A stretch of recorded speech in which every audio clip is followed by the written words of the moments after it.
It's easy to get carried away during the holidays. You're in the giving spirit and might want to lean on your credit cards to get that special someone something special. But it's important to keep a level head, which is what we're going to do with Barbara Chilton, financial counselor at One Financial Help. Great to have you with us. Happy holidays. Thank you. So they always say 'tis a season to be spending money, I mean, for obvious reasons. But what is it about us as human beings that we find it very difficult to stay on budget?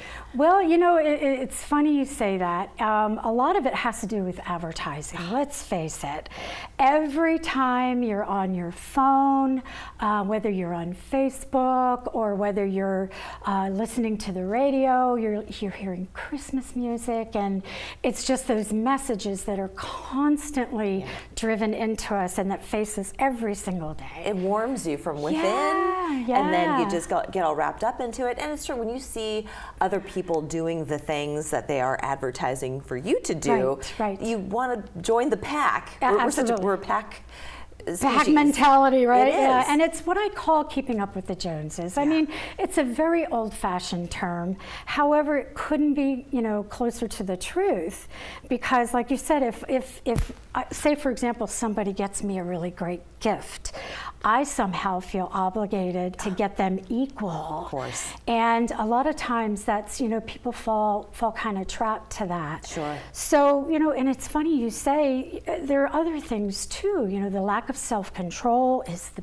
biggest key, but how do you get self-control? I mean, you know, it's a human trait that we all have. It is true, and everybody kind of belongs to a different socioeconomic situation. For sure.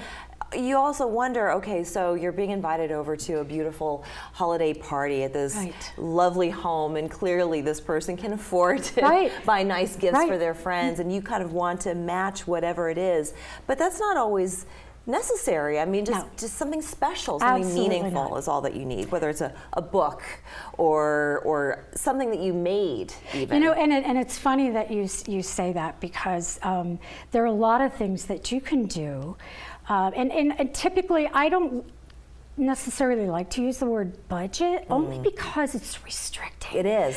It's a I like word. to use the word spend. Spend, yes, I want you to spend.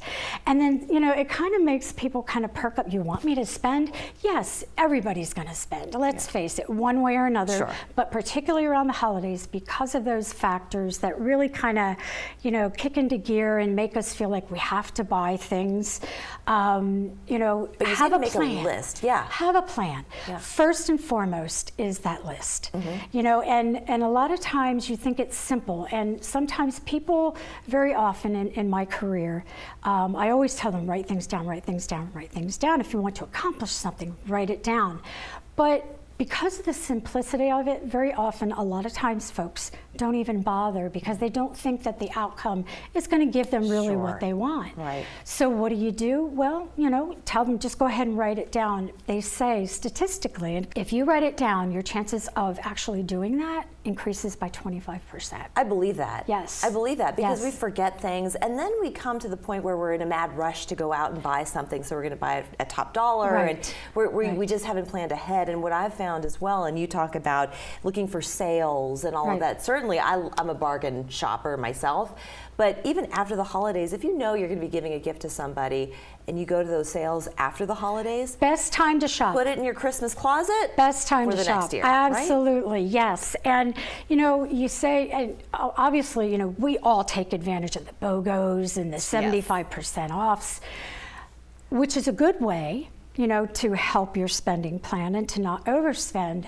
However, I caution folks, you know, my sister and I were talking about this before we came today, and she said, I think a good way to budget, or, you know, to help with your spending, is to shop online. And I said, really? I said, let's think about that. I said, actually, it's very easy. If you're disciplined, it may be the place to go, because you can get really great deals. However, if you're not, then that may not be the best place. I've also heard it's easy to have a glass of wine sitting next to the computer, and then if you and the next thing you know, shopping, you're not thinking straight. Here's a trick that I always tell folks, and you know, as I tell my kids, try it once. If you don't like it, you don't have to do it again.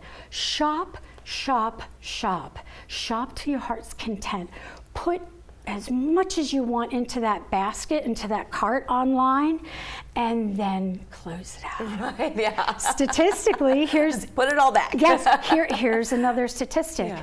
The majority of the adrenaline that's released, that gives us that high when we shop, all occurs prior to the purchase. Isn't that How interesting? fascinating. Yeah. That's really interesting. Yeah. Now, with just a few seconds left, Sure. you also say consider giving group gifts. Group gifts, Re-gift, go homemade, and just, you know, be smart about it. Right. But I think this is excellent advice. Sure. And for people who want that financial advice in 2024, we're going to put your contact information up on the screen. Great. Barbara, I want to thank you so much for joining us today. Thank you. Thank you for having me. We're back after this.